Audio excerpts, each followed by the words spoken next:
ನಮಸ್ಕಾರ ವೀಕ್ಷಕರೇ. ಇವತ್ತಿನ ಈ ಸಂಚಿಕೆಯಲ್ಲಿ ತಮ್ಮ ಮುಂದೆ ಪ್ರಸ್ತುತಪಡಿಸ್ತಾ ಇರುವಂತಹ ಮನೆ ಮೈಸೂರು ಬೋಗಾದಿ ರಸ್ತೆಯಲ್ಲಿರುವಂತಹ ಗ್ರೀನ್ ಹೋಮ್ಸ್. ಭಾಳ ಜನಕ್ಕೆ ಗೊತ್ತಾಗಲಿಲ್ಲ ಅಂದರೆ ಗ್ರೀನ್ ಹೋಮ್ಸ್ ಇರೋವಂಥದ್ದು ಲೇಔಟು ಸಮತಾ ವುಡ್ಸ್ ಅಂತ ಮೇನ್ ರೋಡಲ್ಲೇ ಒಂದು ಲೇಔಟ್ ಇದೆ. ಮರಟಿಕ್ಯಾತನಹಳ್ಳಿ ಪಕ್ಕದಲ್ಲಿರುವಂತಹ ಸಮತಾ ವುಡ್ಸಲ್ಲಿ ಸಮತಾ ವುಡ್ಸಿಗೆ ಹೊಂದಿಕೊಂಡಿರುವಂತಹ ಲೇಔಟ್ ಇದು. ಗ್ರೀನ್ ಹೋಮ್ಸ್ ಅಂತ ಈ ಲೇಔಟಿನ ಹೆಸರು. ಇಲ್ಲಿ 3040 south facing 2 bedroom single floor ಮನೆ. ದಿಸ್ ಈಸ್ ಅಬೌಟ್ 5 ವರ್ಷದ ಮನೆ ಇದು. ಅವರು ಸ್ವಂತಕ್ಕಾಗಿ ಕಟ್ಸ್ಕೊಂಡಿರುವಂತಹ ಮನೆ. ಕಾರಣಾಂತರಗಳಿಂದಾಗಿ ಈಗ ಸೇಲ್ಗೆ ಇಟ್ಟಿರುವಂತಹ ಮನೆ ಇದೆ. ಇದು ಸೌತ್ ಫೇಸಿಂಗ್ ಸೈಟ್. ಇದು ಸೌತ್ ಫೇಸಿಂಗ್ ಮೇನ್ ಡೋರ್ ಇಟ್ಟು ಕಟ್ಟಿರುವಂತಹ ಮನೆ. ಇದೆಲ್ಲ ಕಾಲಮ್ ಕನ್ಸ್ಟ್ರಕ್ಷನ್ನು. ಮುಂಬರೋ ದಿವಸಗಳಲ್ಲಿ ನೀವು ಇದನ್ನು ಯೂಸ್ ಮಾಡಿ ಇದರ ಮೇಲೂ ಸಹ ಮನೇನ ಕಟ್ಟಬೇಕು ಅಂತ ಇದ್ದರೂ ಸಹ ಕಟ್ಕೋಬಹುದು.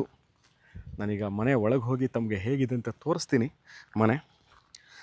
ಅದಕ್ಕಿಂತ ಮುಂಚೆ ಒಮ್ಮೆ ಲೊಕ್ಯಾಲಿಟಿ ಮನೆಗಳಿದೆಯಾ, ಸುತ್ತಮುತ್ತ ಮನೆಗಳಾಗಿಲ್ವಾ, ಅಥವಾ ಮನೆಗಳಿದ್ದರೂ ಸಹ ಯಾವ ಥರ ಇದೆ ಅಂತ ಒಂದು ವೀಕ್ಷಣೆಗಾಗಿ I am just giving you a look of the area ಹೇಗಿದೆ ಅಂತ ನೋಡಿ. ಇವಾಗ ನಾನು ವಿಡಿಯೋ ಮಾಡ್ತಾಯಿದ್ದೀನಿ.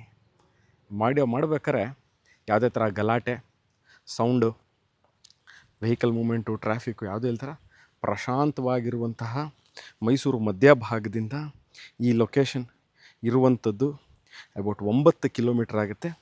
ಮೈಸೂರು ಬೋಗಾದಿ ರಸ್ತೆಯಲ್ಲಿರುವಂತಹ ರಿಂಗ್ ರೋಡ್ ಏನಿದೆ, ಅಥವಾ ರಿಂಗ್ ರೋಡ್ ಗೊತ್ತಾಗ್ತಾಯಿಲ್ಲ ಯಾವ ರಿಂಗ್ ರೋಡ್ ಅಂದರೆ, ನೀವು ಗೂಗಲಲ್ಲಿ ಯು ಕ್ಯಾನ್ ಸರ್ಚ್ ಫಾರ್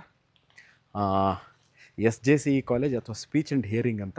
ಇದೆರಡು ಲ್ಯಾಂಡ್ ಮಾರ್ಕ್ಗಳು ಈ ಏರಿಯಾದು, ಈ ಜಂಕ್ಷನ್ ಬೋಗಾದಿ ಜಂಕ್ಷನ್ದು. ಅಲ್ಲಿಂದ ಈ ಲೊಕೇಶನು ಇರುವಂಥದ್ದು ಅಬೌಟ್ 5.5 to 6 ಕಿಲೋಮೀಟ್ರ್ ಆಗುತ್ತೆ. ತಮಗೆ ದಿನನಿತ್ಯಕ್ಕೆ ಬೇಕಾಗುವಂಥ ಎಲ್ಲ ವಸ್ತುಗಳು ಸಿಗುವಂತಹ ಏರಿಯಾ ಆಗಿರುತ್ತೆ ಮೈಸೂರಿನಲ್ಲಿ ಈ ಜಾಗ. ಗ್ರೀನ್ ಹೋಮ್ಸ್ ಅಂತ ಈ ಲೇಔಟಿನ ಹೆಸರು. ಇನ್ನೊಂದು ಭಾಗದಲ್ಲಿ ಪ್ರಿಷಾ ಹೆಬಿಟೇಟ್ ಅಂತ ಲೇಔಟ್ ಇದೆ. ಸಮತಾ ವುಡ್ಸು, ಇವೆಲ್ಲ ಈ ಅಕ್ಕಪಕ್ಕದಲ್ಲಿ ಇರುವಂತಹ ಬಡಾವಣೆಗಳಾಗಿರುತ್ತೆ.